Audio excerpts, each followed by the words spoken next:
Hi everyone, welcome back to Jafar education. నేను మీ జాఫర్. ఈ వీడియోలో మనం థర్డ్ క్లాస్ ఈవీఎస్ని అయితే రివిజన్ చేసుకుందాము. అలాగే ఫోర్త్ ఫిఫ్త్ మిగతా క్లాసెస్కి సంబంధించి రివిజన్ క్లాసెస్ని కూడా నేను డైలీ అందిస్తాను. అందించిన తర్వాత మన యొక్క వాట్సాప్ గ్రూప్లలో ఈ యొక్క పీడిఎఫ్ నోట్స్లు మీకు షేర్ చేయడం జరుగుతుంది.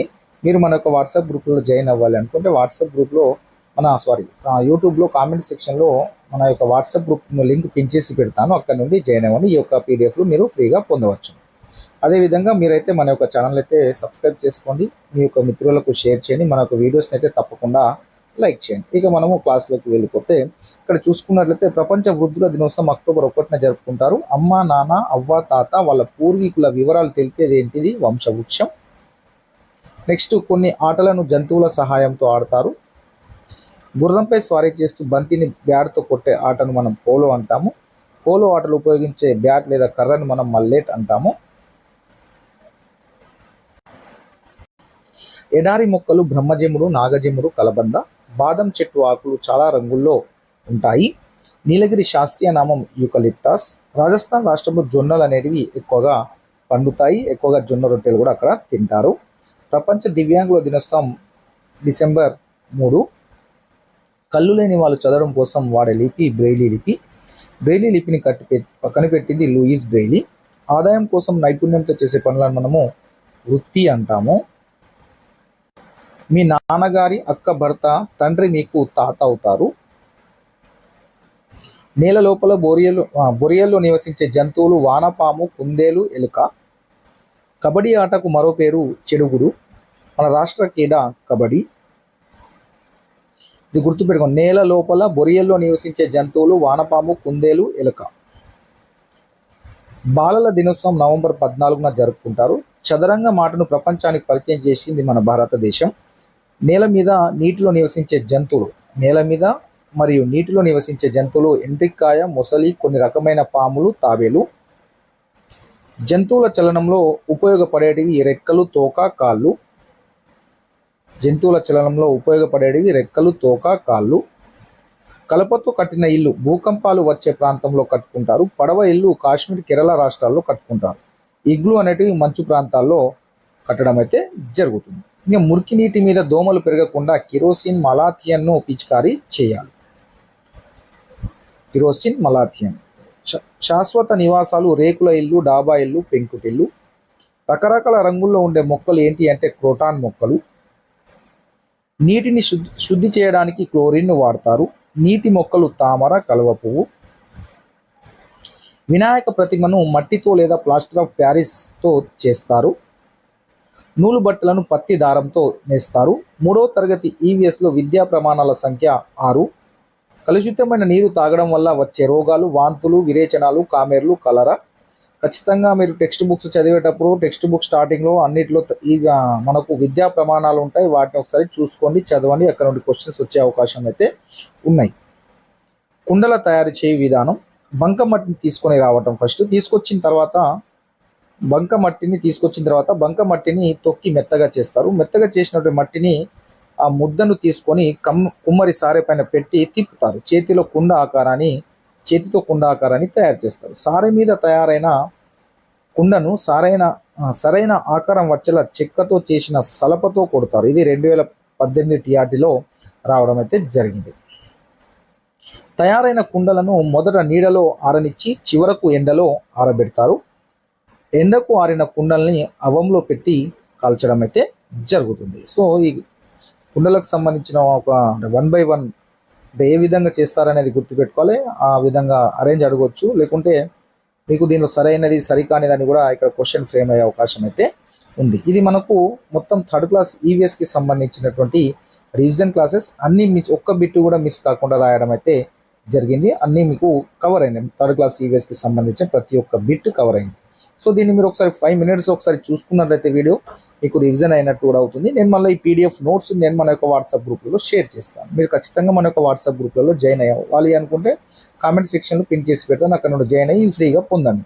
తర్వాత 4th class, 5th class, 6th class ఇలా అన్ని రకాల రివిజన్ క్లాసెస్ మీకు అందించే ప్రయత్నం అయితే చేస్తాను. మీరు కూడా టెక్స్ట్ బుక్స్ చదివేటప్పుడు విద్యా ప్రమాణాలను ఒకసారి చూసుకోండి. నెక్స్ట్ మీకు ఇది థర్డ్ క్లాస్ ఈవీఎస్కి సంబంధించినటువంటి ఎగ్జామ్ ఉంటుంది. ఆ ఎగ్జామ్ కండక్ట్ చేయడం జరుగుతుంది. సో అది మీరు అటెంప్ట్ చేయండి. మీకు థర్డ్ క్లాస్ ఈవీఎస్లో అన్నీ మీరు క్వశ్చన్స్ చేయగలుగుతారా లేదా అనేది మనకు తెలుస్తుంది. దాదాపుగా దీంట్లోకి వెళ్ళి ఒక 20 బిట్స్ తయారు చేస్తాను నేను. సో అవి కూడా టఫ్గానే తయారు చేసే ప్రయత్నం చేస్తాను. మీరు దాన్ని ఎక్కువ స్కోర్ చేసే ప్రయత్నం అయితే చేయండి. దీన్ని మళ్ళీ ఒకసారి మీరు చదవండి. నేను పీడిఎఫ్ నోట్స్ కూడా పెడతాను, లేదా మీరు ఒకసారి వీడియోని మళ్ళీ ఒకసారి చూసుకోండి. ఓన్లీ 4 minutesలో మన రివిజన్ అయితే కంప్లీట్ అయిపోతుంది. 4 minutesలో థర్డ్ క్లాస్ ఈవీఎస్ కంప్లీట్ అయిపోయింది. మన యొక్క ఛానల్ అయితే సబ్స్క్రైబ్ చేసుకొని మీ యొక్క మిత్రులకు షేర్ చేయండి. మన యొక్క వీడియోస్ని తప్పకుండా లైక్ అయితే చేయండి. Thank you so much. చూసుకున్నాము రైట్. ఇక మనం చూడండి, మొదటిది కుటుంబ వ్యవస్థలో మార్పులు మనకు ఉద్యోగ బదిలీల వల్ల, పెళ్లిల కావడం వల్ల, చనిపోవడం వల్ల, వలస వెళ్ళడం వల్ల మొదలైన వాటి వల్ల మనకు కుటుంబంలో మార్పులు అనేటివి వస్తూ ఉంటాయి. అమ్మ, నాన్న, పిల్లలు మాత్రమే ఉండే కుటుంబాన్ని మనము వెష్టి కుటుంబము, చిన్న కుటుంబం అని అంటాము. క్రీడాకారులు వారు ఆడే ఆటలు: Saina Nehwal badminton, Viswanathan Anand chess, Koneru Humpy chess, Mary Kom, Vijender Singh boxing, Mithali Raj cricket, Karnam Malleswari weightlifting, Gagan Narang shooting, Sania Mirza, Leander Paes tennis, Sakshi Malik wrestling. ఆటల్లో గెలుపోటములను సమానంగా తీసుకొని అభినందించుకోవడాన్ని మనము క్రీడా స్ఫూర్తి అంటాము. కబడ్డీ జట్టులో ఆటగాళ్ల సంఖ్య 7. కబడ్డీ ఆట నియమాలు: కూత మధ్య గీత వద్ద మొదలుపెట్టి మళ్ళీ అక్కడి వరకు కొనసాగించాలి. అలా కాకుండా కూత మధ్యలో ఆపితే అవుట్ అయినట్లే. ఆటగాళ్ళు కోర్టు హద్దు గీతలు దాటినా అవుట్ అయినట్లే. అవుట్ అయిన వాళ్ళు కోర్టు వెలుపల కూర్చోవాలి. జట్టుకు పాయింట్ వచ్చినప్పుడు అవుట్ అయిన క్రమంలోనే మళ్ళీ సభ్యులు జట్టులో చేరాలి. ఆటగాళ్ళు గోర్లు పెంచుకోరాదు. ఆడపిల్లలు ఈ ఆట ఆడేటప్పుడు జడ పట్టుకొని, జుట్టు పట్టుకొని లాగడం చేయరాదు. శరీరానికి నూనె లాంటి పదార్థాలు రాసుకొని కూడా ఈ కబడ్డీ ఆట ఆడరాదు. మనకు సాయంత్రం 4 నుండి సాయంత్రం 6 గంటల వరకు పిల్లలకు ఆటల సమయము. 1983, 2011 సంవత్సరాల్లో భారతదేశానికి క్రికెట్లో ప్రపంచ కప్పు గెలవడం జరిగింది. రోడ్డు ప్రమాదాలు నివారించడానికి సిగ్నలింగ్ సిస్టమ్ ఉంటుంది. మనకు రెడ్ లైట్ వచ్చినప్పుడు ఆగాలి, గ్రీన్ వచ్చినప్పుడు ముందుకు వెళ్ళాలి, ఆరెంజ్ వచ్చినప్పుడు వెళ్ళడానికి సిద్ధంగా ఉండాలి. పాముకు చెవులు ఉండవు. పాము చర్మం ద్వారానే అలికిడిని, ధ్వనులను గుర్తిస్తుంది. పక్షుల చెవులు శరీరానికి 2 వైపులా చిన్న చిన్న రంధ్రాల వలె ఈకలతో కప్పబడి ఉంటాయి. జంతువులకు చెవులు బయటికి కనిపిస్తూ వాటి చర్మంపై వెంట్రుకలు ఉంటాయో అవి పిల్లల్ని కంటాయి. పిల్లలు నేరుగా కనే వాటిని శిశోత్పాదకాలు అంటాము. శిశోత్పాదకాల లక్షణాలు: వాటికి చెవులు బయటికి కనిపిస్తాయి. రెండవది, చర్మంపై వెంట్రుకలు కూడా ఉంటాయి. అట్లా ఉంటే అవి శిశోత్పాదకాలు అంటాము. జంతువుల చెవులు బయటికి కనిపించకుండా వాటి చర్మంపై వెంట్రుకలు ఉండవో అలాంటి జంతువులు గుడ్లు పెడతాయి. సో గుడ్లు పెట్టి పిల్లల్ని పోషించే జంతువులను లేదా జీవులను మనము అండోత్పాదకాలు అంటాము. అండోత్పాదక లక్షణాలు ఏంటంటే ఒకటోది, వీటి చెవులు బయటికి కనబడవు. రెండోది, చర్మంపై వెంట్రుకలు కూడా ఉండవు. అట్లా ఉంటే లక్షణాలు, అది ఖచ్చితంగా అండోత్పాదకాలు. జంతువులను చెవుల నిర్మాణం ఆధారంగా అవి పిల్లల్ని కంటాయో గుడ్లు పెడతాయో చెప్పవచ్చును. మన రాష్ట్ర జంతువు జింక. మన రాష్ట్రంలో నల్లమల్ల అడవులో జింకలు ఎక్కువగా ఉంటాయి. అందమైన కొమ్ములు, పెద్ద పెద్ద కళ్ళతో అమాయకంగా, అందంగా, ఆకర్షణీయంగా, చురుకుగా ఉండేది జింక. మన దేశ జాతీయ జంతువు పెద్ద పులి. భారతదేశంలో పెద్ద పులులు అంతరించిపోతున్నాయి. ఏనుగులు అడవులలో గుంపుల్లో మాత్రమే ఉంటాయి, గుంపులుగా ఉంటాయి. ఒక్క గుంపులో 10 నుంచి 12 వరకు ఏనుగులు ఉంటాయి. 10 నుంచి 12 ఏనుగులు, వాటి పిల్లలు ఉంటాయి. వీటిలో ఎక్కువగా ఆడ ఏనుగులే ఉంటాయి. మగ ఏనుగులు 15 సంవత్సరాలు రాగానే గుంపు నుండి వేరుపడతాయి. ఎన్ని సంవత్సరాలు? 15. ఏనుగుల గుంపుకు పెద్ద వయసు ఉన్న ఆడ ఏనుగు నాయకత్వం వహిస్తుంది. ఇక్కడ నేను రాసినటువంటి bits 4th class EVS academic year 2022-23 బుక్లోని మాత్రమే రాయడం జరిగింది. పాత ఓల్డ్ వర్షన్ బుక్స్లో నేను రాయలేదు. న్యూ వర్షన్ బుక్స్ 2022-23 వర్షన్కి సంబంధించిన బుక్స్లలో మాత్రమే బిట్స్ నేను రాశాను. దాంట్లోకి సంబంధించిన ప్రతి బిట్టు మిస్ కాకుండా రాయడం జరిగింది. మొక్కల నారలతో ఆకులను కుట్టి గూడు తయారు చేసుకునే పక్షి దర్జీ పిట్ట. చెట్టుకు ముక్కుతో రంధ్రాలు చేసి నివాసం ఉండేది వడ్రంగి పిట్ట. ఆ తొర్రలో నివాసం ఉంటుంది వడ్రంగి పిట్ట. గిజిగాడు ఏ పక్షులు గూడు నిర్మిస్తాయంటే మగ గిజిగాడు పక్షులు గూడు నిర్మిస్తాయి. 2016 టెట్లో వచ్చింది. మన దేశానికి చెందిన ప్రఖ్యాతి పక్షి శాస్త్రవేత్త డాక్టర్ సలీం అలీ మనకు రోబో 2.0 సంబంధించినటువంటి పక్షికి సంబంధించినటువంటిది. దాంట్లో మనకున్నటువంటి ఎవరు విలన్ అక్షయ్ కుమార్ మనకు సపక్షి. అందుకే మన రాష్ట్ర ప్రభుత్వం పాలపిట్టును రాష్ట్ర పక్షిగా ప్రకటించింది. కందిరీగలలో గూడు నిర్మించేవి ఆడ కందిరీగలు. సెల్ ఫోన్ టవర్ నుండి వచ్చే రేడియేషన్ వల్ల అంతరించిపోయే దశకు చేరుకున్నవి పిచ్చుకలు. కందిరీగలు గుంపులు గుంపులుగా కలిసి జీవిస్తాయి. తేనెటీగలు పుష్పాల నుంచి తీయటి స్రావాన్ని అంటే మకరందాన్ని సేకరించి తేనెను తయారు చేస్తాయి. గూడు పెట్టే చీమలు రాణి చీమలు గూడు పెడతాయి, గూడ్లు కడతాయి. గూడు కట్టడం కానీ గుడ్లను రక్షించడం కానీ చిన్న ఇక్కడ చూడండి అన్న, గుడ్లు పెట్టే చీమలు రాణి చీమలు ఏంటన్నా గుడ్లు పెట్టే చీమలు రాణి చీమలు ఏంటి చిన్న, గుడ్లు పెట్టే చీమలు ఏంటి, రాణి చీమలు. గూడు కట్టడం, గుడ్లను రక్షించడం, మరమ్మతులు చేయడము, చీమలకు అవసరమైన ఆహారాన్ని అందించేవి కూలి చీమలు. చీమలు ఆహార పదార్థాన్ని ముక్కలు చేయడానికి ఉపయోగించే అవయవం దవడలు. ఒక చీమ తన బరువు కంటే సుమారు 50 రెట్లు బరువైన పదార్థాన్ని మోయగలుగుతుంది. కీటకాలన్నిటికీ 6 కాళ్ళు ఉంటాయి. చీమలకు సమాచారం అందించడానికి, ఆహారం ఎక్కడ ఉందో కనుక్కోవడానికి ఉపయోగపడే అవయవాలు 2 ఫీలర్స్ ఉంటాయి. వాటి ఏంటినాలలాగా ఉంటాయి. అవి ఒక ప్రదేశంలో ఉండే వివిధ రకాలైన జంతువులు, పక్షులు, కీటకాలు, మొక్కలు, చెట్లు మొదలగు వాటన్నిటిని కలిపి మనము జీవ వైవిధ్యం అంటాము. అడవిలో జీవ వైవిధ్యము ఎక్కువగా ఉంటుంది. వాతావరణంలో మార్పులకు కారణమవుతున్న కలుషితమైన వాయువులు కార్బన్ డైఆక్సైడ్, కార్బన్ మోనాక్సైడ్. భూమిపై జీవ వైవిధ్యం కొన్ని మిలియన్ల సంవత్సరాల క్రితమే ఉద్భవించింది. చూడండి, తీగ మొక్కలు బీర, కాకర, మల్లె మొదలైన మొక్కల కాండం బలహీనంగా ఉండడం వల్ల ఏదో ఒక ఆధారంతో పెరుగుతాయి. వీటిని మనం తీగ మొక్కలు లేదా ఎగబాకి మొక్కలు అని కూడా అంటాము. రెండోది పొద మొక్కలు. మొదలు భాగం నుండి ఎక్కువగా కొమ్మలు గుంపులుగా పెరిగే మొక్కలను మనము పొద మొక్కలు అంటాం. మొదలు భాగం నుండి మన ఎక్కువగా కొమ్మలు గుంపులుగా పెరిగే మొక్కలను మనము పొద మొక్కలు అంటాము. ఉదాహరణకు పొద మొక్కలకు ఉదాహరణ చామంతి, మిరప, గులాబీ, గన్నేరు మొక్కలు. వృక్షాలంటే చింత, రావి చెట్టు, మామిడి చెట్టు మొదలైనవి మనం వృక్షాలు అంటాము. వేర్ల ద్వారానే మొక్కలకు నీరు, పోషక పదార్థాలు అందుతాయి. మొక్కలు నిటారుగా ఉండటానికి తోడ్పడతాయి. ఏంటి? వేర్లు. కాండం నుండి కొమ్మలు, మళ్ళీ శాఖల నుండి ఆకులు, మళ్ళీ పూలు, కాయలు మొదలైన అన్ని భాగాలు ఏర్పడతాయి. ఆకుపచ్చగా ఉండడానికి కారణం పత్రహరితం వర్ణద్రవ్యం. విత్తనానికి మూలం పువ్వు. ప్రపంచంలో అతిపెద్ద పుష్పం రఫ్లీషియా వ్యాసము 1 మీటరు.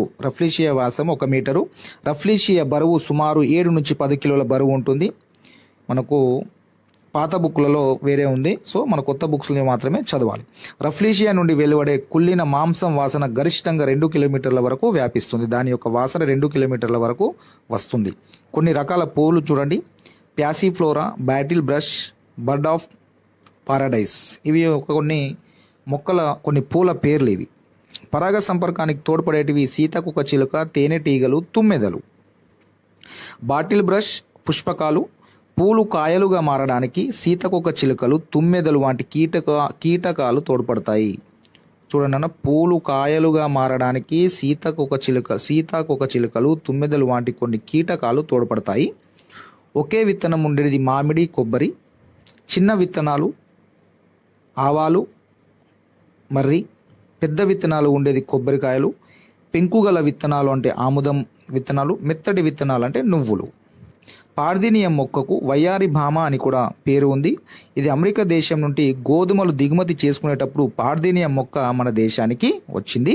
ఇది చాలా కలుపు మొక్క అని మన దేశాన్ని పట్టి పీడిస్తున్న కలుపు మొక్క.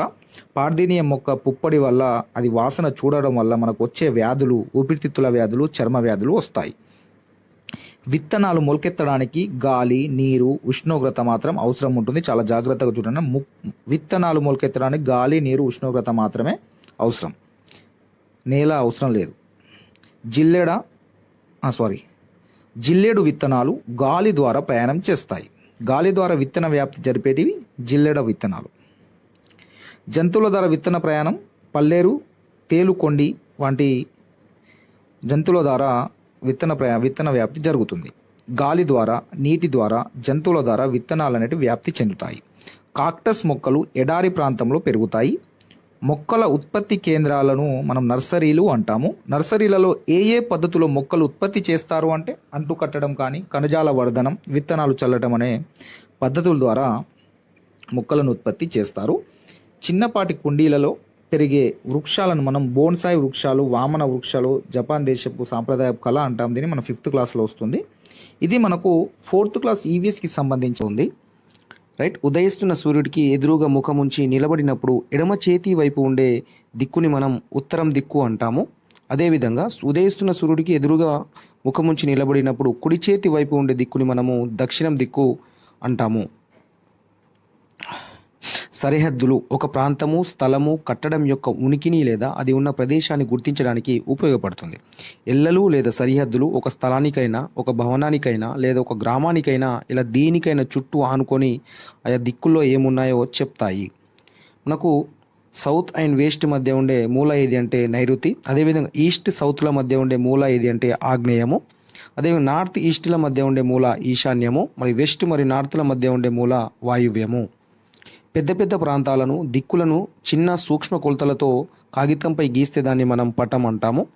కాగితంపై పటం గీసినప్పుడు కాగితం పై భాగాన ఉత్తరం దిక్కు ఉండేలా చూసుకోవాలి. మంచిర్యాల జిల్లాలో 18 మండలాలు ఉన్నాయి. లక్షట్పేట మండలంలోని గ్రామాల సంఖ్య 21. మీకు పేజీ నెంబర్ 134లో టెక్స్ట్ బుక్లో మ్యాప్ ఉంటుంది. దాంట్లో గ్రామాలను మీరు కౌంట్ చేసుకోండి. 21 ఉంటాయి. రంగాపేట గ్రామానికి గల సరిహద్దులు. రంగాపేట గ్రామానికి ఉత్తరానేమో చెల్లంపేట ఉంటే, దక్షిణానేమో జెండా వెంకటాపూర్ ఉంటుంది. తూర్పున బాలరావుపేట ఉంటే, పశ్చిమానేమో చందారం అనే గ్రామం ఉంది. ఉట్కూరు గ్రామానికి లక్షట్పేట మండలం ఏ దిక్కున ఉంది అంటే దక్షిణం దిక్కున ఉంది. తిమ్మాపూర్ గ్రామానికి దక్షిణంగా ఉన్న గ్రామం పేరు ఏంటంటే లింగాపూర్.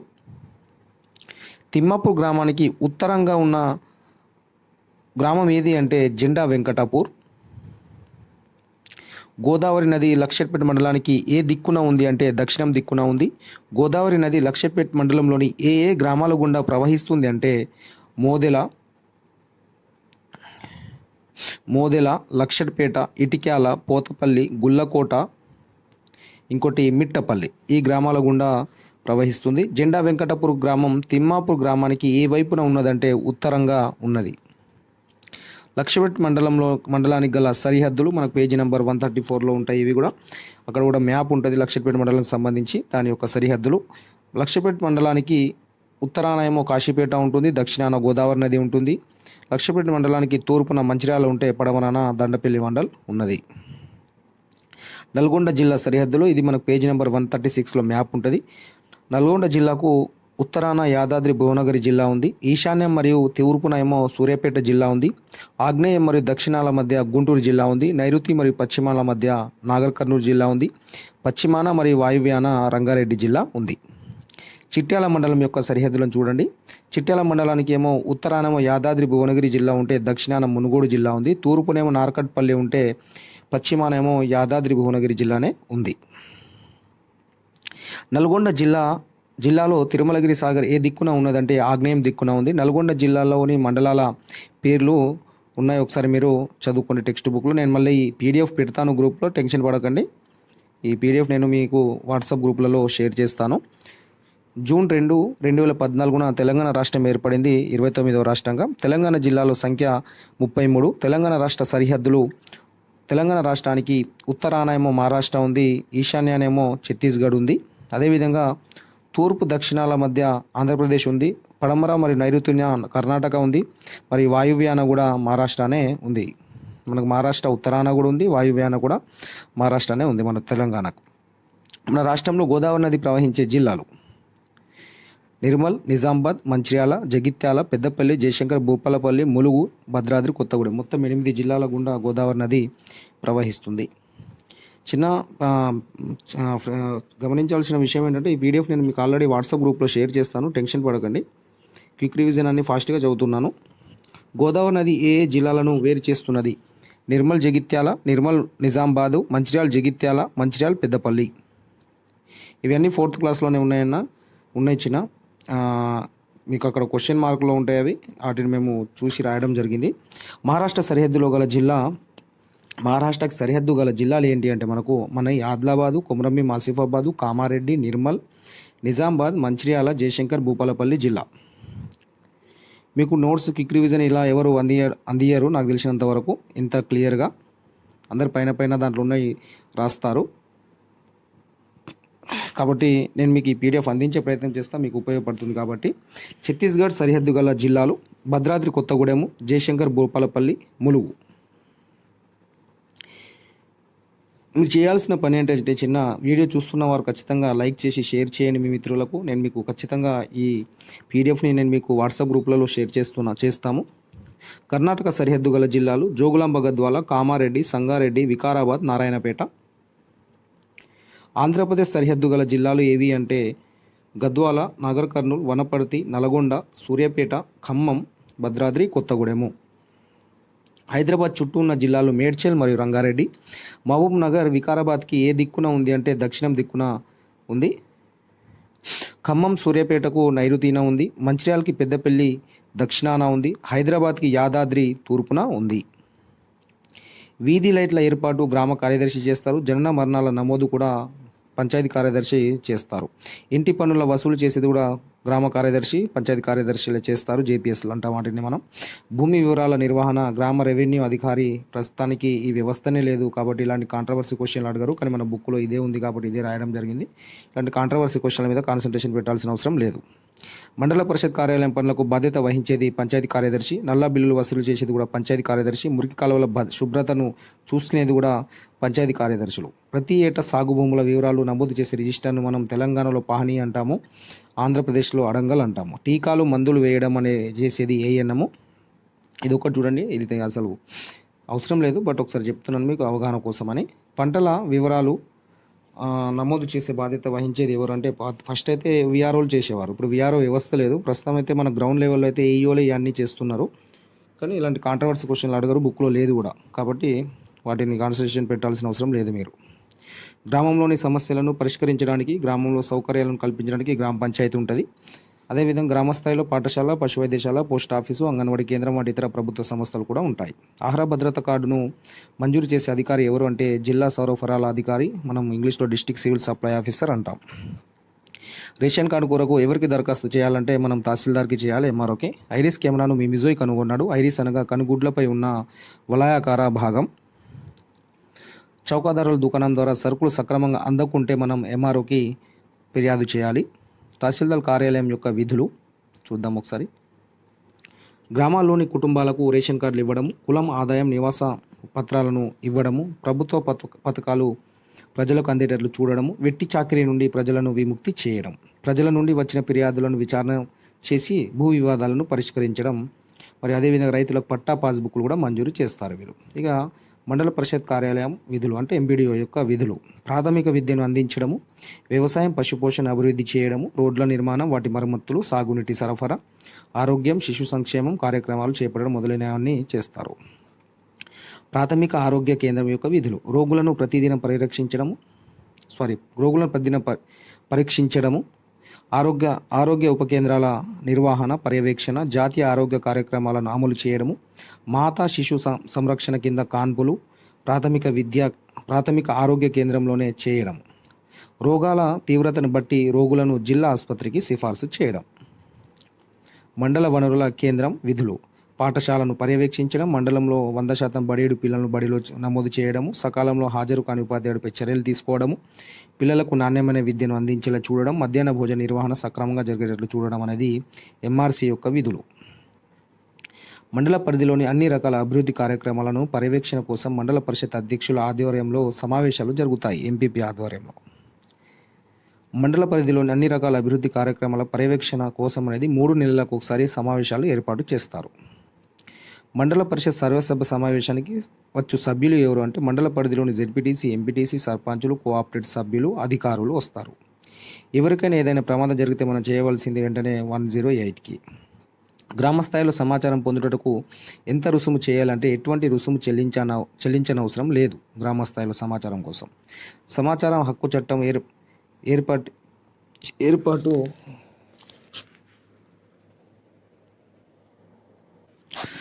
సమాచార హక్కు చట్టం ఎప్పటి నుంచి అమల్లోకి వచ్చిందంటే 12 అక్టోబర్ 2005 నుండి అమల్లోకి వచ్చింది.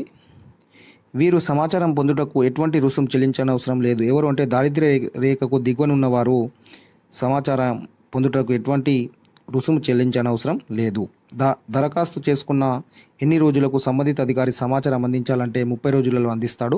జీవించే హక్కు లేదా వ్యక్తి స్వేచ్ఛకు సంబంధించినదైతే ఎన్ని గంటల్లో ఇవ్వాలంటే 48 గంటల్లో సమాచారం ఇవ్వాలి. సమాచార కమిషన్ ఎవరి ఆధ్వర్యంలో పనిచేస్తుంటే కేంద్ర రాష్ట్ర స్థాయిలలో సమాచార కమిషన్ స్వతంత్రంగా పనిచేస్తుంది.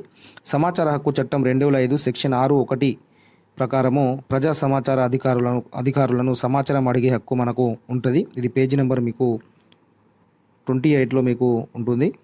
మీకు బైలింగ్వల్ మెథడ్ బుక్లు ఉంటాయి కదా, సో ఈ పార్ట్ 2లో ఉంటుంది. మీకు పేజ్ నెంబర్ 28లో ఉంది, చూడండి. సమాచార హక్కు చట్టం 2005 సెక్షన్ 4(4) ప్రకారము మనం ఏ భాషలో కావాలంటే ఆ భాషలో అనేది ఇవ్వడం జరుగుతుంది. భాషను సూచిస్తుంది ఈ సెక్షన్ 4(4). సమాచార హక్కు చట్టం 2005 సెక్షన్ 2(j) అనేది ధృవీకరించి ఇవ్వడం జరుగుతుంది. మట్టి మిద్దెలు, గోడలు మట్టితో కడతారు. ఇసుక, సున్నాని గానుగలో వేసి బాగా తిప్పగా వచ్చిన మిశ్రమాన్ని ఉపయోగించి గోడలు కడతారు. ఈ మట్టి మిద్దెలకు సంబంధించి మట్టి ఇల్లులు నీటితో కలిపి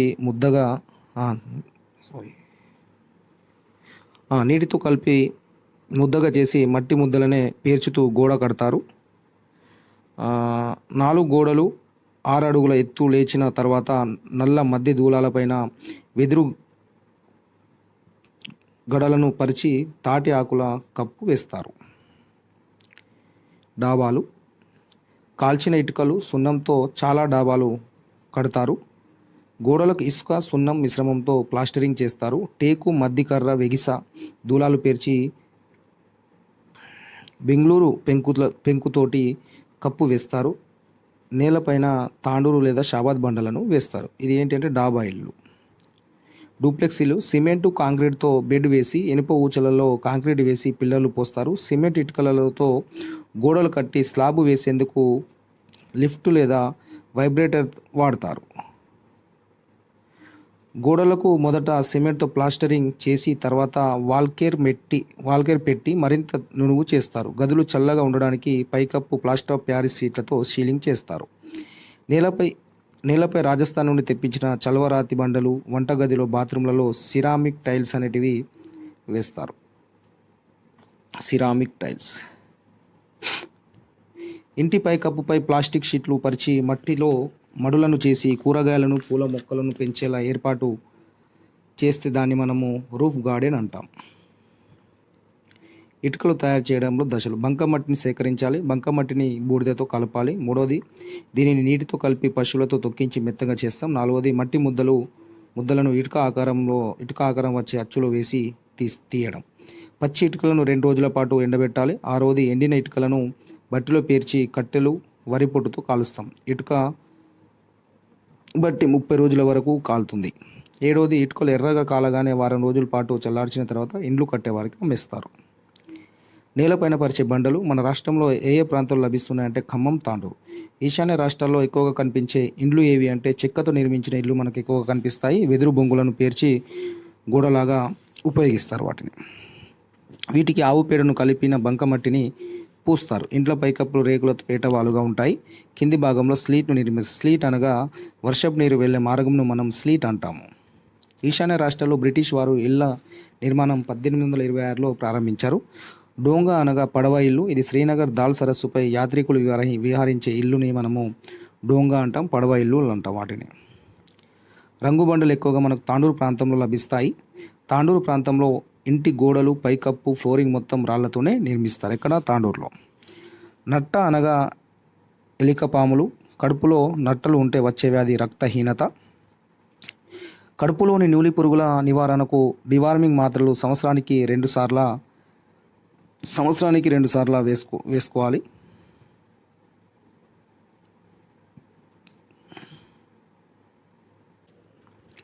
కలుషితమైన నీరు త్రాగడం వల్ల కలారా, టైఫాయిడ్, నట్టలు వంటి జబ్బులు వస్తాయి.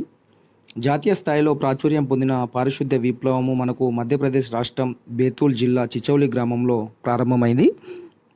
పారిశుద్ధ్య విప్లవానికి కారకురాలు ఎవరు అంటే అనితాబాయి. సులభ్ శానిటేషన్ అవార్డు క్రింద ఎంత నగదును బహుమతిగా అందజేస్తారంటే 5 లక్షల రూపాయలు.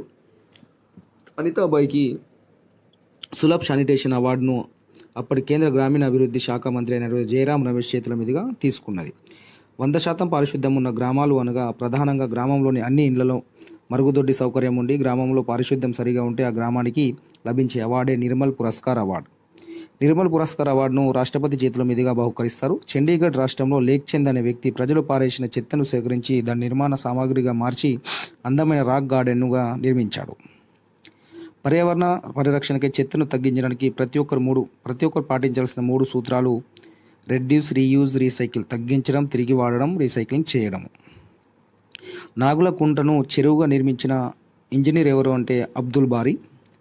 చెరువులో నీరు ఎక్కువైనప్పుడు ఆ నీరు పోవుటకు ఏర్పరిచిన దాన్ని మనం అలుగు అంటాము. కాకతీయుల నిజాం రాజుల కాలంలో గొలుసుకట్టు చెరువులను తెలంగాణ అంతటా నిర్మించారు. రామప్ప చెరువు మనకు భూపాలపల్లి జయశంకర్ జిల్లాలో ఉంది. రామప్ప దేవాలయం దగ్గర ఈ చెరువు ఉంది. ఇది మానవ నిర్మిత చెరువు. ఈ చెరువును 13వ శతాబ్దంలో నిర్మించారు కాకతీయులు రామప్ప చెరువును. ఈ చెరువు 24 చదరపు కిలోమీటర్లు విస్తరించి ఉంది. ఈ చెరువు పక్కన ఉన్న రామప్ప దేవాలయం శిల్పకళకు ప్రసిద్ధి. పానగల్లు చెరువు.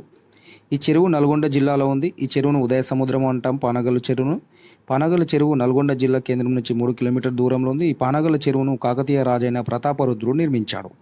పానగల్లు చెరువు దగ్గరే ప్రసిద్ధ ఛాయ సోమేశ్వర స్వామి దేవాలయం కూడా ఉంది. హుస్సేన్ సాగర్ హైదరాబాద్లో ఉంది. మన రాష్ట్రంలోని పెద్ద చెరువుల్లో ఒకటిది. దీన్ని 1562లో కుతుబ్ షాహీ పాలకులు నిర్మించారు. దీన్ని హుస్సేన్ సాగర్ని మనకు హజరత్ హుస్సేన్ షావాలి అనే కుతుబ్ షాహీ వంశస్థుడు నిర్మించడం జరిగింది. హైదరాబాద్, సికింద్రాబాద్ నగరాలను కలుపుతూ ఉన్న హుస్సేన్ సాగర్ కట్టను పెద్ద రోడ్డుగా 1946లో మార్చారు. ఇప్పుడు దాన్ని మనం పెద్ద రోడ్డునే ట్యాంక్ బండ్ అని అంటున్నాం. హుస్సేన్ సాగర్ విస్తీర్ణము 5.7 చదరపు కిలోమీటర్లు. హుస్సేన్ సాగర్ లోతు 32 అడుగులు. ఈ హుస్సేన్ సాగర్ గుర్రపు డెక్కల ఆకులతో నిండిపోయింది. ఉస్మాన్ సాగర్కి మరో పేరు గండిపేట చెరువు. ఇది మంచినీటి చెరువు. దీన్ని మూసీ నది ఉపనది పైన నిర్మించారు. హైదరాబాద్ నగరవాసుల తాగునీటి అవసరాలు తీరుస్తున్న చెరువు ఏదంటే గండిపేట చెరువు. సరస్సుల నగరం, సిటీ ఆఫ్ లేక్స్ అంటాం ఉదయపూర్ని. ఉదయపూర్లోని అన్ని సరస్సులలో ప్రముఖమైనది పిచోలా సరస్సు. ఈ పిచోలా సరస్సును 1362లో బంజారాల ద్వారా నిర్మించబడింది. ఈ పిచోలా సరస్సును మహారాజా ఉదయ్ సింగ్ అనేవారు అభివృద్ధిపరిచారు. ఉదయపూర్లో సరస్సుల ఒడ్డున నిర్మించిన రాజభవనాలు ముఖ్యమైనవి ఏవి అంటే జగ్నివాస్ అండ్ సిటీ ప్యాలెస్. ఉదయపూర్ సరస్సుల నగరం ఎక్కడ ఉందంటే రాజస్థాన్ రాష్ట్రంలో ఉంది. పూర్వకాలంలో ఈ సరస్సులను తాగునీటికి, వ్యవసాయం కొరకు నిర్మించారు. లక్నవరం చెరువు వరంగల్. అయితే మనకు టెక్స్ట్ బుక్లో అయితే ఇదే ఉంది. పేజీ నెంబర్ 94లో చూడండి, మీకు బైలింగ్వల్ మెథడ్స్ బుక్లలో. కానీ ప్రస్తుతం లక్నవరం చెరువు అనేది ములుగు జిల్లా గోవిందరావుపేట మండలంలోని బుస్సాపూర్ గ్రామంలో ఉంది. గమనించండి, మనకు టెక్స్ట్ బుక్లో వరంగల్ అనే ఉంది. సో ప్రస్తుతం అది వరంగల్ జిల్లా అయితే కాదు, ములుగు జిల్లాలో ఉంది, గోవిందరావుపేటలో. సో మీకు సమాచారం కోసం అనేది ఇక్కడ రాయడం జరిగింది నేను. పాఠశాలలో పిల్లలకు సరైన పోషకాహారం అందించాలని సుప్రీంకోర్టు చెప్పింది. ఇది పేజీ నెంబర్ 100లో ఉంటుంది చూడండి. కూరగాయలు, చేప, మాంసం ముక్కలకు తగినంత ఉప్పు కలిపి ఎండబెట్టి నిల్వ చేసి అవసరమైన కూడా వాటిని వాడుకుంటే వీటినే మనం ఒరుగులు అంటాము. పేదవారి ఫ్రిడ్జ్ ఏదంటే జనతా ఫ్రిడ్జ్. మనం కొత్తగా కొన్ని ఫ్రిడ్జ్ పై ఉన్న నక్షత్రాలు గుర్తులు దేన్ని సూచిస్తాయి అంటే విద్యుత్ వినియోగంను సూచిస్తాయి. 5 నక్షత్రాలు ఉన్న ఫ్రిడ్జ్లు తక్కువ విద్యుత్ను వినియోగించుకుంటాయి. విస్తరాకులు ఏ ఆకులు తయారు చేస్తారు అంటే మరీ మోదుగా ఆకులతో. మన రాష్ట్రంలో టీఎస్ఆర్టీసీ వారు నడుపుతున్న బస్సులు పల్లె వెలుగు, ఎక్స్ప్రెస్లు, డిలాక్స్లు, లగ్జరీలు, గరుడ, ఇంద్ర బస్సులు. బస్సులలో టికెట్లు టీమ్స్ ద్వారా ఇస్తున్నారు. టీమ్స్ అనగా టికెట్ ఇష్యూయింగ్ మిషన్ సిస్టమ్. నవ్య కార్డు లేదా వనితా కార్డు ఉన్న వారికి ప్రయాణ ధరలో 10% రాయితీ ఇవ్వడం జరుగుతుంది. టికెట్ లేకుండా ప్రయాణం చేస్తే 500 రూపాయల జరిమానా, 6 నెలల శిక్ష లేదా 2 కూడా విధించబడతాయి. దక్షిణ మధ్య రైలు ప్రధాన కేంద్రం సికింద్రాబాద్లో ఉంది. పాదాచారులు రోడ్డును జిబ్రా క్రాసింగ్ వద్ద దాటాలి. మానవ జీవన విధానంలో అనేక మార్పులకు అభివృద్ధికి కారణమైన ఆవిష్కరణ ఏంటంటే చక్రం. పూర్వం సింధు నది ప్రాంతంలో త్రవ్వకాలు జరిగిన సంవత్సరం ఏదంటే 1921-22. సింధు నది ప్రాంతం త్రవ్వకాలు జరిపిన బ్రిటిష్కి చెందిన పురాతత్వ శాస్త్రవేత్త ఎవరు అంటే సర్ జాన్ మార్షల్. సింధు నాగరికతకు మరొక పేరు హరప్ప నాగరికత. హరప్ప ప్రజల ముఖ్య వృత్తి వ్యవసాయము. హరప్ప ప్రజలు వినియోగించిన లోహాలు ఏంటంటే రాగి, సీసం, కంచు, తగరం. హరప్ప ప్రజలు పండించిన ముఖ్య పంటలు గోధుమ, వరి, బార్లీ. హరప్ప ప్రజలకు తెలియని లోహం ఏది అంటే ఇనుము. హరప్ప ప్రజలకు తెలియని లోహం ఇనుము. హరప్ప ప్రజల ముఖ్య ప్రధాన రేవు పట్టణం ఏదంటే లోథాల్. హరప్ప ప్రజలు పశ్చిమ ఆసియా, ఈజిప్ట్ దేశాలతో వర్తకం చేశారు. హరప్ప ప్రజలకు ప్రధాన దైవము అమ్మ తల్లి పశుపతిని పూజించేవారు. హరప్ప ప్రజల లిపి బొమ్మల లిపి. పురాతన కాలం నాటి వస్తు అవశేషాలను సేకరించి ఒక చోట భద్రపరుస్తారు. వీటినే మనం మ్యూజియంలు అంటాం. గిరిజన సంస్కృతి సాంప్రదాయాలను తెలుసుకోవడానికి గిరిజన ప్రదర్శనశాల మనకు శ్రీశైలంలో ఉంది. మన సంస్కృతి సాంప్రదాయాలను, మన వారసత్వ సంపదను గురించి తెలుసుకోవడానికి మ్యూజియంలు దోహదపడతాయి. వ్రాత ప్రతుల ద్వారా మనం గత చరిత్రను తెలుసుకోవచ్చును. సారనాథ్ స్తూపం. సారనాథ్ స్తూపాన్ని అశోక చక్రవర్తి నిర్మించారు. ఇటుక లేదా రాయితో నిర్మించిన ఘనమైన గుమ్మటం ఆకారంలో గల నిర్మాణాన్ని మనము స్తూపం అంటాము. సారనాథ్ స్తూపం ఉత్తరప్రదేశ్ రాష్ట్రంలో ఉంది. ఉత్తరప్రదేశ్ రాష్ట్రంలోని వారణాసి దగ్గరున్న సారనాథ్లో ఉంది. ఇది అతి ప్రాచీనమైన కట్టడం. సారనాథ్లోని అశోకుని స్తంభం. ఇది నిలువుగా ఉన్న ఒక రాతి స్తంభము. దీన్ని వారణాసి సమీపంలోని చునార్ నుండి తవ్వి తీసిన ఇసుక రాయితో రూపొందించారు. అశోకుని స్తంభంలో 4 వైపులా 4 సింహాలు చెక్కబడి ఉంటాయి. ఈ శిలాస్తంభంలో రాజస్థాన్ శిల్పకళ ఉంటుంది. తెలంగాణ అమరవీరుల స్తూపం. ఇది హైదరాబాద్లో అసెంబ్లీకి ఎదురుగా ఉంటుంది. దీన్ని 1969లో తెలంగాణ ఉద్యమంలో అమరులైన వారికి గుర్తుగా నిర్మించడం జరిగింది. దీన్ని ఏలే లక్ష్మణ్ గారు నిర్మించారు. కుతుబ్ మినార్.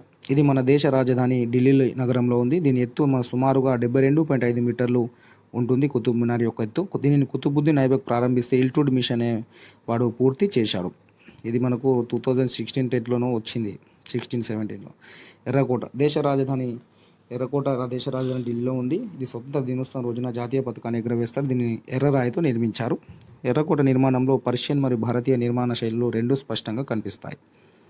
చార్మినార్. ఇది మన రాష్ట్ర రాజధాని హైదరాబాద్లో ఉంది. దీని ఎత్తు సుమారుగా 58 మీటర్లు ఉంది. దీనికి 4 వైపులా 4 స్తంభాలు ఉంటాయి. దీనిని 1591 సంవత్సరంలో కులీ కుతుబ్ షా నిర్మించాడు. 1000 స్తంభాల గుడి. ఇది మన రాష్ట్రంలో వరంగల్ పట్టణంలో ఉంది. ఇది కాకతీయుల కాలం నాటి శివాలయం. ఇది ఒక అద్భుతమైన శిల్ప సంపదకు నిలయం. అశోకుడు. మౌర్య సామ్రాజ్య స్థాపకుడైన చంద్రగుప్తుని మనుమడే అశోకుడు. మౌర్య సామ్రాజ్య స్థాపకుడు ఎవరంటే చంద్రగుప్తుడు. చంద్రగుప్తుని మనవడు ఎవరంటే అశోకుడు. అశోకుడు అతి గొప్ప పాలకుల్లో ఒకడు. అశోకుడు కళింగ యుద్ధం తర్వాత కలత చెంది బౌద్ధ మతాన్ని స్వీకరించారు. అహింసా మార్గాన్ని ప్రబోధిస్తూ బౌద్ధ మత వ్యాప్తికి, ప్రజా సంక్షేమానికి కృషి చేశారు అశోకుడు. మన జాతీయ పతాకం మధ్యలో ధర్మచక్రం అశోకుడు నిర్మించిన సారనాథ్ స్తూపం నుంచి తీసుకున్నదే.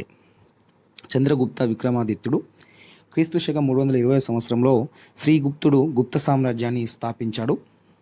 గుప్త వంశస్థుల్లో సుప్రసిద్ధుడు ఎవరంటే చంద్రగుప్త విక్రమాదిత్యుడు. చంద్రగుప్త విక్రమాదిత్యుడు ఆస్థానంలో నవరత్నాలు అనే కవులు ఉండేవారు. వీరి కాలంలో శిల్పకళ, చిత్రకళ ఎంతో అభివృద్ధి చెందింది. ఎవరి కాలంలో? గుప్తుల కాలంలో శిల్పకళ, చిత్రకళ ఎంతో అభివృద్ధి చెందాయి. గణపతి దేవుడు, రుద్రమదేవి గురించి. కాకతీయులు గణపతి దేవుడు, ఆమె కుమార్తె అయిన రుద్రమదేవి ప్రసిద్ధి చెందినవారు. వీరు తెలుగు భాష మాట్లాడే వారందరినీ ఒకటిగా చేశారు. వరంగల్ కోట, 1000 స్తంభాల గుడి, రామప్ప దేవాలయం, రామప్ప పాకాల చెరువులు కాకతీయుల కాలంలో నిర్మించబడ్డాయి. శ్రీకృష్ణదేవరాయలు. విజయనగర రాజులలో ప్రముఖుడు శ్రీకృష్ణదేవరాయలు. ఇతను 1509 సంవత్సరం నుంచి 1529 సంవత్సరం వరకు విజయనగర రాజ్యాన్ని పరిపాలించాడు. ఈ మన శ్రీకృష్ణదేవరాయల ఆస్థానంలో అష్టదిగ్గజ కవులు ఉండేవారు. ఆయనే మన శ్రీకృష్ణదేవరాయలు అముక్త మల్యాద అనే గ్రంథాన్ని రచించాడు. దేశ భాషలను తెలుగు లెస్స అని కూడా చెప్పింది కూడా ఈయననే. శ్రీకృష్ణదేవరాయలు తలువ వంశంకు చెందినవాడు. అక్బర్. మన దేశాన్ని పాలించిన మొఘలాయి చక్రవర్తితో ప్రముఖుడు, గొప్ప పరిపాలకుడు అక్బర్. మహమ్మదీయ మతస్థుడు అయినప్పటికీ పరమత సహనం కలిగిన వాడు అక్బర్. శివాజీ. మొఘలులను ఎదిరించి మరాఠా సామ్రాజ్యాన్ని స్థాపించిన గొప్ప వీరుడు శివాజీ. శివాజీ హిందూ మతస్థుడు అయినప్పటికీ పరమత సహనం కలిగినవాడు. శివాజీ గురువు సమర్థ రామదాసు. తుకారాం ఎవరికి సమకాలికుడు అంటే శివాజీకి. మీర్ ఉస్మాన్ అలీ ఖాన్. హైదరాబాద్ రాష్ట్రాన్ని నిజాం వంశస్థులు పరిపాలించారు. నిజాం వంశీయుల భాష దక్కన్ ఉర్దూ. చివరి నిజాం మీర్ ఉస్మాన్ అలీ ఖాన్. మూసీ నదిపై ఉస్మాన్ సాగర్ ఆనకట్ట నిర్మించారు మీర్ ఉస్మాన్ అలీ ఖాన్. ఉస్మాన్ సాగర్ను 1920 సంవత్సరంలో నిర్మించారు మీర్ ఉస్మాన్ అలీ ఖాన్. అంటే 7వ నిజాం ఇతను. నిజాం సాగర్, అలీ సాగర్ ప్రాజెక్టులను కూడా ఈ 7వ నిజాం నిర్మించాడు. ఉస్మాన్ సాగర్ ఆనకట్ట నిర్మించి హైదరాబాద్ నగర ప్రజలకు మంచినీటి సౌకర్యం కల్పించింది మన 7వ నిజాం మీర్ ఉస్మాన్ అలీ ఖాన్. ఇది 4th క్లాస్ ఈవీఎస్కి సంబంధించినటువంటి క్యూక్ రివిజను. అన్ని బిట్స్ కవర్ అయిన చిన్న నేను ఈ మేము షేర్ చేస్తాము. ఇక మనము 5th క్లాస్ ఈవీఎస్ని రివిజన్ చేసుకుందాం. మనం క్లాస్లోకి వెళ్ళిపోదాం. మొదటి పాఠము జంతువులు మన జీవన ఆధారము. దీంట్లో రైతు మిత్రులు చూసుకున్నట్లయితే వానపాము భూమిలోని వ్యర్థ పదార్థాలు తింటుంది. ఇది విసరించే పదార్థం భూమికి బలాన్ని ఇస్తుంది. దీనివల్ల నేల గుల్లబారి మొక్క వేర్లకు బాగా గాలి లభిస్తుంది. సాలెపురుగు నోటి నుంచి దారాన్ని స్రవించి గూడు అల్లుతుంది. ఈ గూడులో పంటలకు హాని చేసే దోమలు, కీటకాలు మొదలైనవి చిక్కుకొని చనిపోతాయి. నెక్స్ట్ చీమ, ఇది క్రిమి కీటకాలను తింటుంది. నెక్స్ట్ పామేమో ఇవి ఎలుకలను తింటుంది. విషం ఉండే పాములు ఏంటి అంటే మనకు నాగుపాము, కట్లపాము, సముద్రపాము, రక్తపింజరి. ఇక 5వది టైక్రోగ్రామా.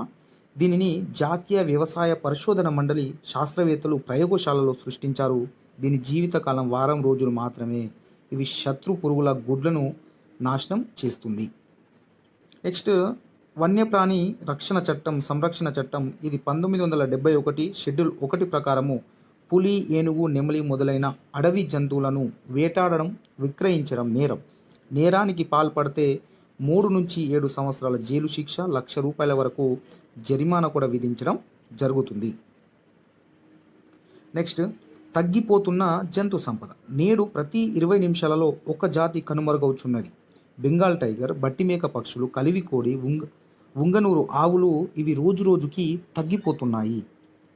రాబందు ఆచూకీ చెబితే ₹2,00,000 బహుమతి ఇస్తామని తెలంగాణ జీవ వైవిధ్య మండలి వారు పేర్కొన్నారు.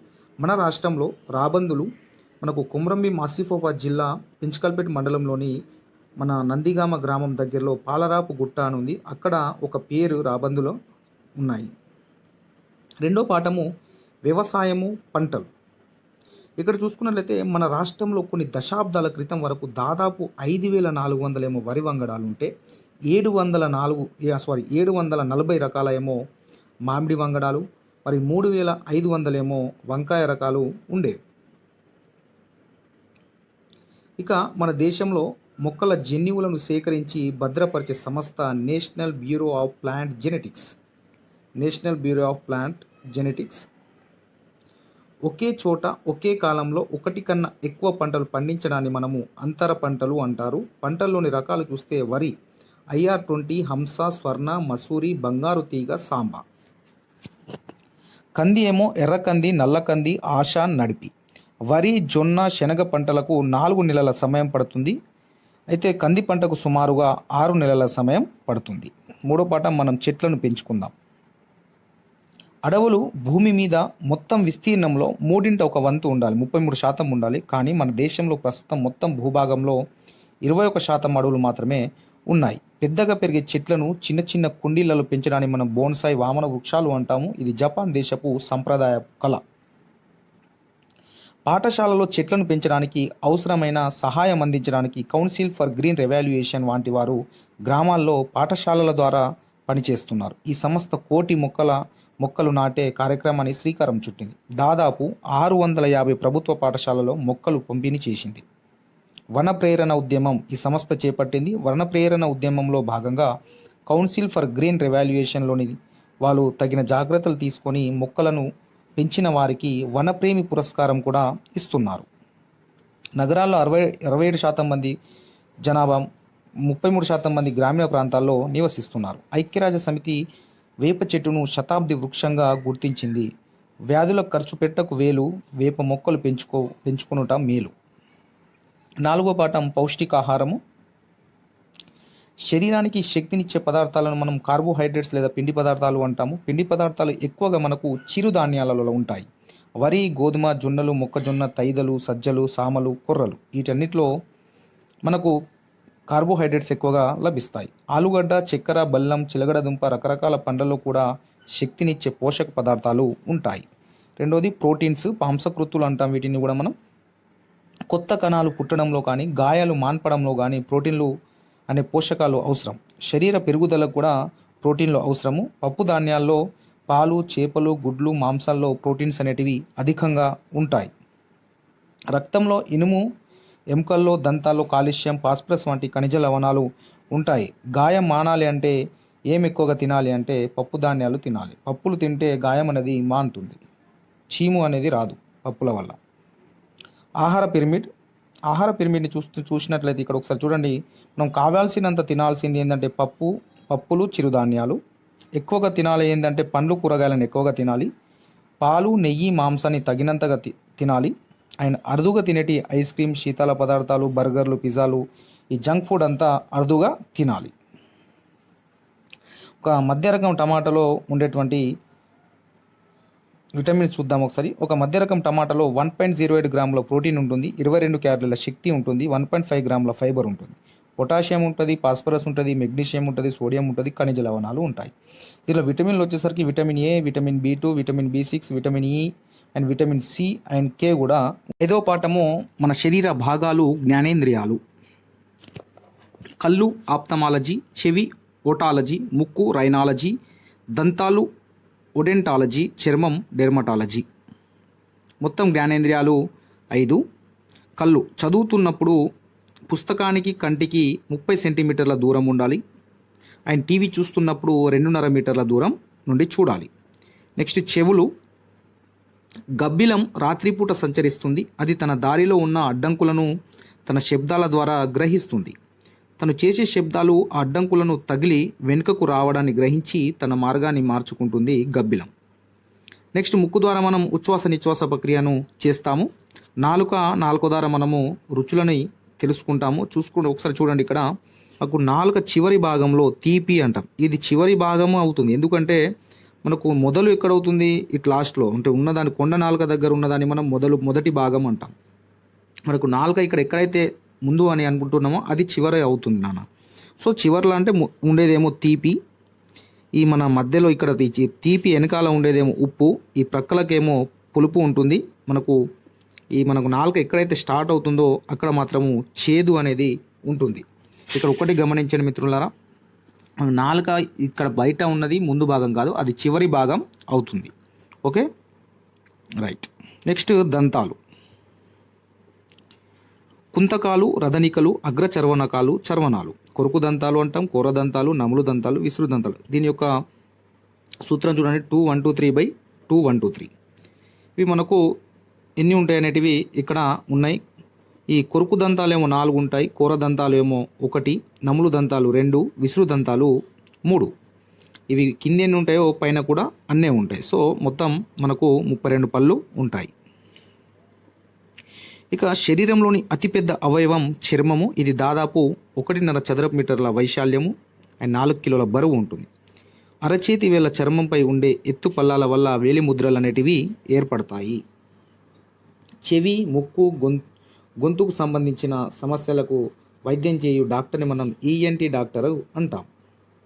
6వ పాఠం మన శరీరంలోని వ్యవస్థలు. శ్వాస వ్యవస్థ, ఊపిరితిత్తులు. భాగాలు ముక్కు, శ్వాసనాళము, ఊపిరితిత్తులు. మనం పీల్చుకున్న గాలి ముక్కు ద్వారా శ్వాసనాళంలోకి వెళ్తుంది. శ్వాసనాళం 2గా చీలి ఊపిరితిత్తులోకి తెరుచుకుంటుంది. ముక్కు రంధ్రాలలోని తేమ, వెంట్రుకలు శరీరంలోకి దుమ్ము, ధూళి వెళ్లకుండా ఆపుతాయి. ఊపిరితిత్తులలో అనేక చిన్న గాలిగదుల నిర్మాణాలు ఉంటాయి. ఇవి ఆక్సిజన్, కార్బన్ డైఆక్సైడ్ల మార్పిడికి సహాయపడతాయి. గాలిగదుల కూడ్యంపై అనేక సూక్ష్మ రక్తనాళికలు ఉంటాయి. ఇవి మనం పీల్చుకున్న గాలిలోని ఆక్సిజన్ను గ్రహించి రక్తం ద్వారా శరీర భాగాలకు పంపిస్తాయి. అలాగే కార్బన్ డైఆక్సైడ్ను, నీటి ఆవిరిని బయటకు కూడా పంపిస్తాయి. రక్త ప్రసరణ వ్యవస్థ. గుండెకు సంబంధించిన డాక్టర్ని కార్డియాలజిస్ట్ అంటాం. గుండె మొత్తం శరీరానికి రక్తాన్ని సరఫరా చేస్తుంది. రక్తం శరీరంలోని ప్రతి భాగానికి మనం తీసుకున్న ఆహారాన్ని ఆక్సిజన్ను తీసుకువెళ్తుంది. రక్తం శరీరంలోని ప్రతి భాగానికి మనం తీసుకున్న ఆహారాన్ని ఆక్సిజన్ను తీసుకువెళ్తుంది. మనం తిన్న ఆహారం రక్తంతో కలిసి రక్తనాళాల ద్వారా శరీరంలోని వివిధ భాగాలకు వెళ్ళి మనం పనులు చేసుకోవడానికి అవసరమైన శక్తిని ఇవ్వడానికి ఉపకరిస్తుంది. శరీర ఉష్ణోగ్రతను క్రమబద్ధీకరించడానికి, రోగకారకాలపై పోరాడడానికి రక్తం ఉపయోగపడుతుంది. రక్తంలో ఎక్కువగా ద్రవ రూపంలో ఉన్న ప్లాస్మా ఉంటుంది. ఎర్ర రక్త కణాలు శరీరంలో ఉన్న అన్ని కణాలకు ఆక్సిజన్ను అందిస్తుంది. ఎర్ర రక్త కణాలు. తెల్ల రక్త కణాలు అనేటివి రోగకారక క్రిములతో పోరాడతాయి. రక్త ఫలికలు రక్తం గడ్డకట్టడంలో సహాయపడతాయి. నీ గుండె నీ పిడికిలి పరిమాణంలో ఉంటుంది. గుండెలో 2/3 వంతు ఛాతీకి ఎడమ వైపున ఉంటే 1/3 వంతు కుడి వైపున ఉంటుంది. నెక్స్ట్ అస్థిపంజర వ్యవస్థ. మానవ శరీరంలో మొత్తం ఎముకల సంఖ్య 206.